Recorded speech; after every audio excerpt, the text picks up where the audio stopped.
It'll be a nickel look here for the Seahawks on third down. They'll fake the give to Ingram. Now Jackson.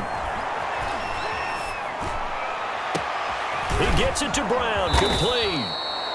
And he will have a Ravens first down as they're able to get the third down conversion. It'll go as an impressive 31-yard gain.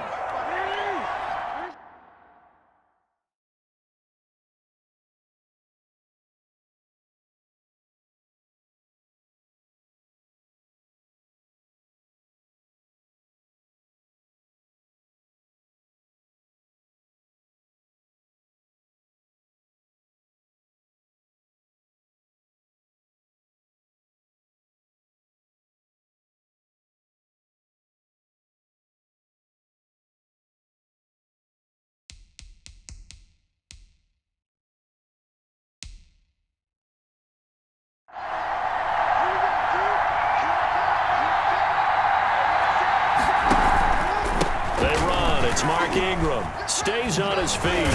And they'll go backwards here. Losing yardage to the 14. Call it a full 3 yards in the wrong direction there. Brings up second down. This defense is really flown around in the first half. They've gotten to the ball carrier before they can really get started. Offense got to come up with something else in order to try and get his running game going.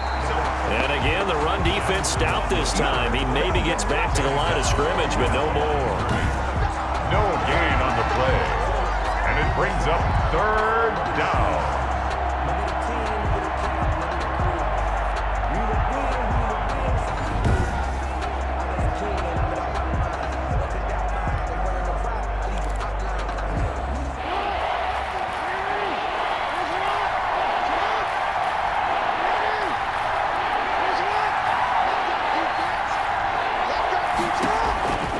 This time, Jackson will throw it.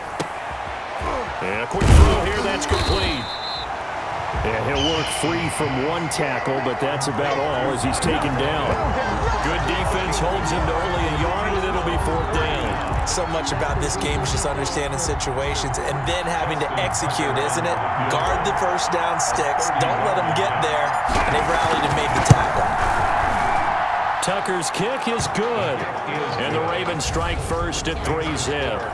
So the drive stalls out inside the 15-yard line, but they do get 3. And I've talked with enough players nowadays that when they have these types of kicks, that no one says to their guy, hey, that's just like making an extra point, piece of cake. Because the extra point is not a piece of cake anymore. But kicking a field goal from that distance, just give him confidence and let him knock it through. And not a good return here at all as they'll be forced to start at the 12-yard line. Well, conventional football 101, tells us if you don't get it back to the 20-yard line on a kickoff return, that's a disappointment. But some of these teams, special teams coaches, with approval by the head coach, they give them full authority to go ahead and bring it out and try to be aggressive, almost what we call the green light, red light theory. Green light means go, red light means stop. Looks like he had green on that play. The last run good for 2. Here's 2nd and 8. From the gun, it's Wilson.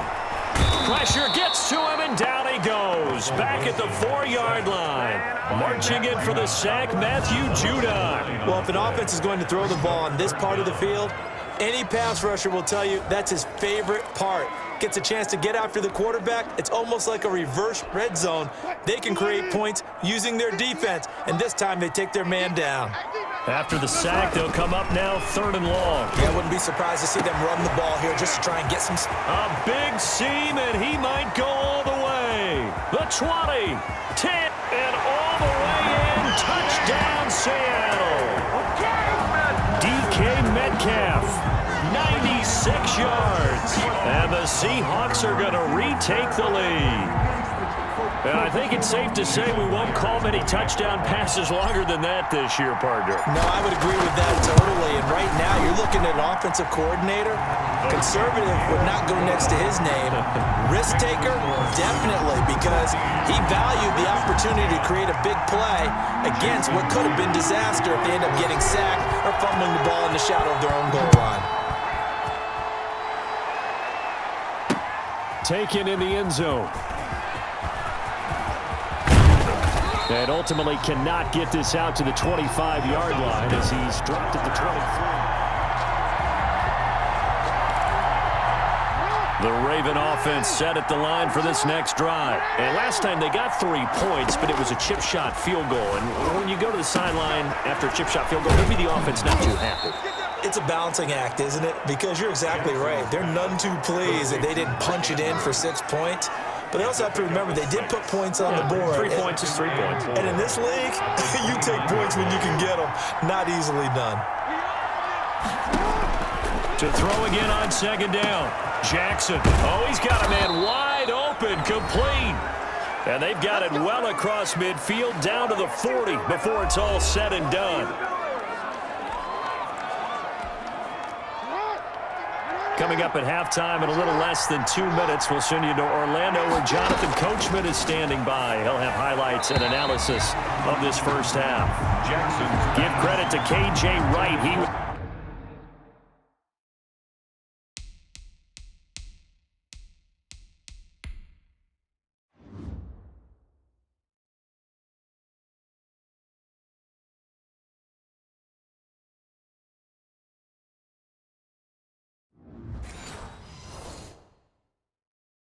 Disrupting defensively. Complete. Brings up 2nd and 10. So 2nd down and 10. Once again, they'll go from the 40. To throw again. Jackson. Flush to his right. It's complete to Brown, right side. And that'll wind up moving the chains again as the tackle's going to be made at the Seahawks 23. It's a pickup of 17 and a first down. His throw caught right around the 6. Jackson. And they will eventually get him down, but he's inside the 5 all the way to the 3. They go right back to him for 20 and a first. It's worth noting when you talk about Jackson's running ability, the Baltimore wide receivers had just over 1,400 receiving yards combined last year. And, Charles, that was the fewest yards by a wide receiver group in the NFL since 2011. And, partner, I expect that number to go up this year. Last season, Lamar Jackson got very comfortable with his tight end group. In fact, he had one tight end and went to the Pro Bowl. But I think now, because of his ability to run the ball, it'll bring defenders closer to the line of scrimmage, and you'll see more big plays from the wide receivers downfield. No gain on the play that time, and it sets up 2nd and goal. No gain on the Defensively, though, they had a chance there to hit him for a loss. Couldn't get it done. Looked like someone was able to knife into the backfield, but he wasn't able to get him down. But his compatriots, they were able to grab him at the line of scrimmage and not let him get any further downfield. And he'll keep working toward that end zone as he's down to about the 2-yard line.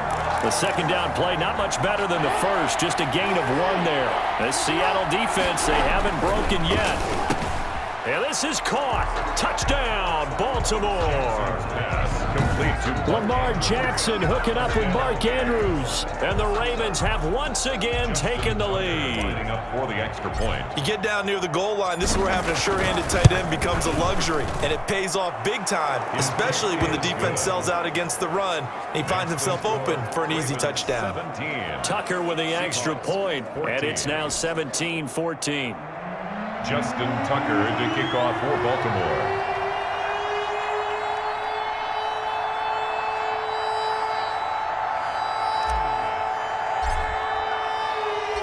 So not much time to speak of remaining in this first half as the kick's away. This will be fielded inside the 5. And a good return as he'll be stopped just shy of the 30-yard line. 1st and 10. At their own 29-yard line.